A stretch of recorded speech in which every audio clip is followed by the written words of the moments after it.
Na tranquila superfície da terceira idade, há histórias obscuras que desafiam a noção convencional do que significa envelhecer. Bem-vindos a um documentário que mergulha nos recantos sombrios da vida de idosos assassinos. Hoje, testemunharemos reações intensas e surpreendentes enquanto esses idosos enfrentam as sentenças mais severas. Esta é Irmgard Furchner, conhecida como a secretária de Stutthof. Após anos vivendo em liberdade, ela foi finalmente condenada à pena de morte pelo papel sombrio que desempenhou nos horrores do Holocausto. Furchner serviu como secretária administrativa no campo de concentração de Stutthof, na Polônia ocupada, onde sua meticulosa organização e registro de documentos ajudaram a perpetuar um regime de morte e terror. Com mais de 10.000 vidas perdidas atribuídas aos registros que ela mantinha, seu julgamento veio décadas depois, um dos poucos em que uma colaboradora das atrocidades nazistas foi chamada a prestar contas. A sentença final de Furchner foi a pena de morte, um destino que reflete a profundidade e a gravidade dos crimes que ela ajudou a facilitar contra a humanidade. Enquanto isso, nos Estados Unidos, outra mulher idosa aguarda sua execução. Blanche Taylor Moore, nascida em 1933, está no corredor da morte na Carolina do Norte. Conhecida como a Viúva Negra, Moore foi condenada à pena de morte em 1990, acusada do assassinato de seu namorado por envenenamento. Ao longo dos anos, suspeitas de envolvimento em outros casos de envenenamento cercaram seu nome, e sua história chocante de crimes cometidos ao longo de décadas marcou o imaginário popular. Agora, com 91 anos, ela permanece no corredor da morte, enquanto sua história evoca lembranças de vingança e escuridão escondidas sob uma aparência inocente. Em uma pequena cidade, a paz foi interrompida por um crime brutal que chocou a comunidade.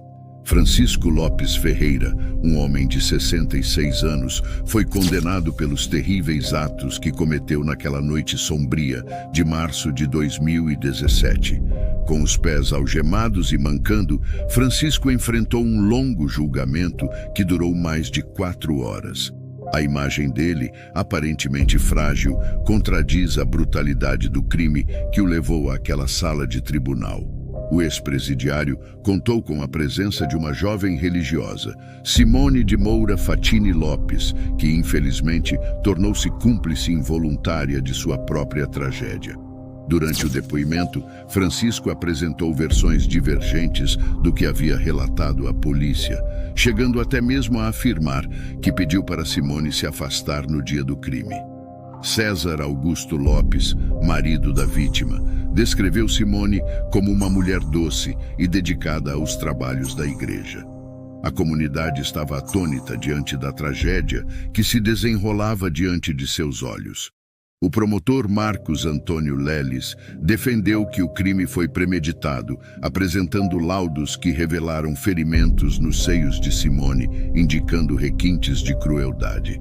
A defesa, por sua vez, tentou argumentar que a vítima teria facilitado o crime, alegando que Simone sabia do passado criminoso de Francisco.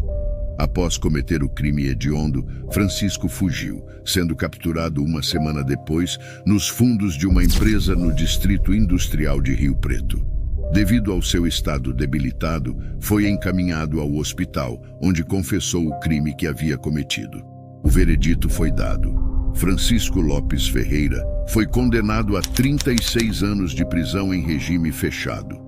Os crimes incluíam homicídio qualificado por motivo torpe, com requintes de crueldade, surpresa, vingança e asfixia, além de feminicídio. A defesa tentou justificar, mas o promotor acreditava que a pena era justa. Um trabalho extremamente desgastante, tivemos a oportunidade de sermos bem entendidos pelo corpo de jurados, e a condenação foi aquilo que nós aguardávamos mesmo. E a juíza considerou como atenuante a confissão que ela existiu e eu não vou recorrer, estou satisfeito com a pena aplicada. Assim, foi mais um capítulo sombrio na história desta comunidade, marcada pela tragédia que envolveu um idoso e a missionária que dedicou seus esforços para transformar vidas. Um crime que deixou cicatrizes indeléveis na memória daqueles que testemunharam. Vamos agora explorar um caso ainda mais perturbador. Na sala do Tribunal do Condado de Colúmbia, o juiz Jonathan D. Nichols preside o caso de John Ackling, um homem de 60 anos que enfrenta o júri por abuso a 2 crianças. A gravidade dos crimes de John Ackling deixou todos atônitos no tribunal, incapazes de compreender a extensão de seus atos hediondos. Os sobreviventes, que corajosamente se apresentaram para enfrentar seu agressor, mostravam emoções conflitantes, alívio por sentir que a justiça tinha sido feita, mas assombrados pelo trauma que enfrentaram. O tribunal tornou-se o palco onde a busca pela verdade e pela justiça se desdobraria diante dos olhos do juiz e do júri, confrontando a difícil realidade dos abusos cometidos por John Ackling. Finalmente estou feliz por poder buscar justiça pelo que passei. E espero que a sentença seja o resto de sua vida na prisão, porque ele nunca deveria ser libertado para prejudicar outras crianças. O promotor apresentou as acusações, cada uma delas sentida como um golpe nos corações daqueles presentes. A evidência contra Ackling foi inegável, deixando pouca dúvida na mente do júri. Os sobreviventes, com os rostos marcados pela dor, ouviram atentamente, encontrando consolo no fato de que suas vozes foram ouvidas e acreditadas. Por outro lado, Ackling não demonstrou emoção visível. Ele manteve um comportamento estoico, como se estivesse separado da gravidade de suas ações, recusando-se a reconhecer o dano irreversível que causou. O advogado de defesa, John Hillman, tentou mitigar a sentença defendendo a clemência. No entanto, seus apelos caíram em ouvidos surdos, pois o juiz, reconhecendo a magnitude dos crimes cometidos, recusou-se a mostrar misericórdia no final. Eu me pergunto se eu estava preparado para hoje.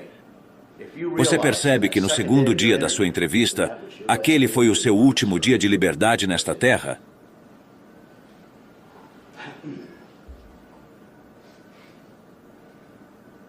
Porque é hoje o dia da sua prisão, Sr. Ackling. Você será encarcerado no presídio estadual pelo resto de sua vida natural. John Ackling foi condenado por abuso pelo Tribunal do Condado de Colúmbia. Ele passará o resto de sua vida em prisão perpétua e durante a leitura de sua sentença, ele permaneceu impiedosamente com a cabeça baixa, olhando para o espaço. Recebeu uma sentença surpreendente de 335 anos na prisão estadual. Cumprindo 25 anos de prisão por um crime violento, um condenado foi considerado velho demais para representar uma ameaça e, eventualmente, foi libertado da prisão. Infelizmente, após a libertação do homem de 77 anos, ele provou que as autoridades estavam erradas quando repetiu seus atos.